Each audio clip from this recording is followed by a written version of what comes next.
హల్లెలూయా. దేవునికి స్తోత్రం. దేవుడైన యేసు ప్రభువారు ఈరోజు మనకు పరిశుద్ధ గ్రంథం నుంచి ఇస్తున్న వాగ్దానము ఎఫెసీలకు రాసిన పత్రిక 5వ అధ్యాయం 2వ వచనం.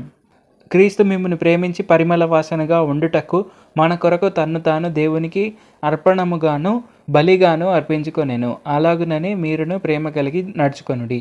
మనం ఈ వచనం చూసుకుంటే ఇక్కడ మనకి ఏమర్థమవుతుంది అంటే, దేవుడైన యేసు ప్రభువారు మనల్ని ఎంతగానో ప్రేమించారు. ఆయన మన కోసం ఈ భూమి మీదకి వచ్చి ఆయన ప్రాణాన్ని బలిగా పెట్టారు. ఆయన ప్రాణాన్ని బలిగా పెట్టి ఆ బలి నుంచి వచ్చే సువాసనను ఆయన తండ్రి యొద్ద చూపించారు. సో ఆ విధంగా దాని అర్థం ఏంటంటే, దేవుడైన యేసు ప్రభువారు మనల్ని అంతగా ప్రేమిస్తున్నారు. ఆయన మన కోసం ఒక్కసారిగా ఆయన బలి పెట్టుకొని మన పాపాలన్నింటినీ కొట్టివేశారు. మనల్ని నీతిమంతులుగా తీర్చారు. ఆయన ప్రేమ అంత గొప్పది. మనము ఇవన్నీ పొందుకోవడానికి అర్హత ఖచ్చితంగా లేదు. అయినా కానీ దేవుడైన యేసు ప్రభువారు మనల్ని అర్హులుగా తీర్చారు. మనకు కావాల్సినవి ఆయన ఇచ్చారు. మనము సంతోషంగా ఉండడానికి ఆయన ఎప్పుడూ మనతోనే ఉన్నారు. ఆయన మనకు పరిశుద్ధాత్మను కూడా ఇచ్చారు. మనము డెసిషన్ తీసుకోవడానికి ఒకవేళ ఇబ్బంది పడుతున్నా కానీ పరిశుద్ధాత్మ ద్వారా దేవుడు మనల్ని గైడ్ చేస్తారు. మనము ముందుకు సాగడం ఎలాగా అనేది పరిశుద్ధాత్మ ద్వారా దేవుడు మనకి ఎప్పుడూ తెలియపరుస్తూనే ఉన్నారు. మనల్ని ఆయన అంతగా ప్రేమిస్తున్నారు.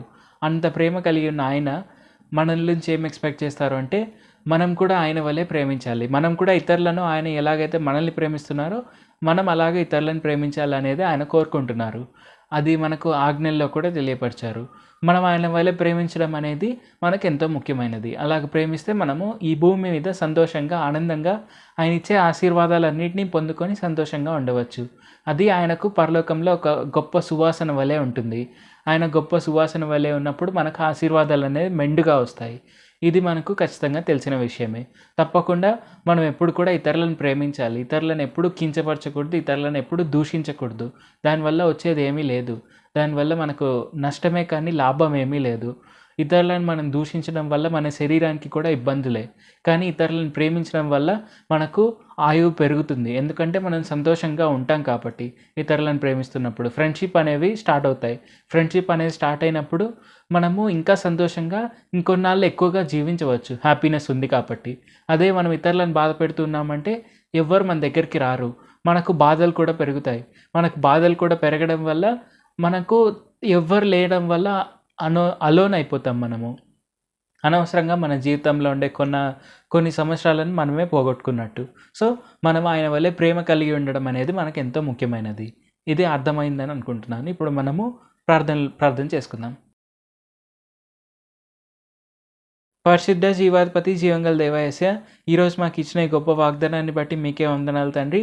మేము ఎప్పుడు కూడా మీ వల్లే ప్రేమించేందుకు సాయం చేయండి. ఎందుకంటే మీ వల్లే ప్రేమించడం అనేది ఎంతో ముఖ్యమైనది అని మీరు మాకు తెలియపరిచినందుకు వందనాలు తండ్రి.